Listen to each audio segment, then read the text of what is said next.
बिस्मिल्लाहिर्रहमानिर्रहीम। अस्सलामुअलैकुम। पाकिस्तान की गरीब आवाम जिस शदीद महंगाई से पिस रही है वो किसी से बात ढकी छुपी नहीं, लेकिन अफसोस पाकिस्तान के इन ज़ालिम हुक्मरानों ने गरीब आवाम से 2 वक्त की रोटी छीन ली है। महंगाई तो पहले ही बहुत ज़्यादा थी, लेकिन इस्लामी मुल्क के ताजरों ने रमज़ान शरीफ में महंगाई इतनी ज़्यादा कर दी है कि खाने पीने वाली चीज़ों की कीमतें आसमान से बातें कर रही हैं। लेकिन अफसोस इन ताजरों पर जिन्होंने ख़ास कर रमज़ान शरीफ में फ्रूट, खजूर और बाकी खाने पीने वाली चीज़ें की कीमत बढ़ा दी है। गरीब लोग अपने बच्चों के लिए सहरी और अफ्तारी का सामान नहीं खरीद सकते।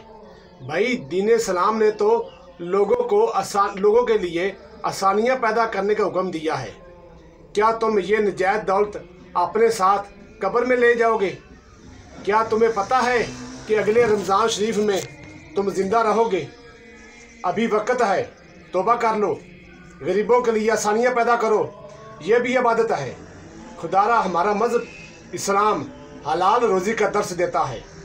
रेट कम करो और मुनासिब मुनाफा लो। गरीब आवाम आपको दुआएं देंगी।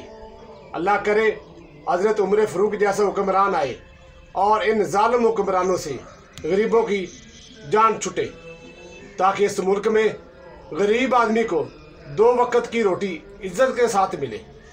महंगाई करने वालों सुन लो, अपने बच्चों के लिए हराम नहीं, हलाल रोज़ी कमाओ।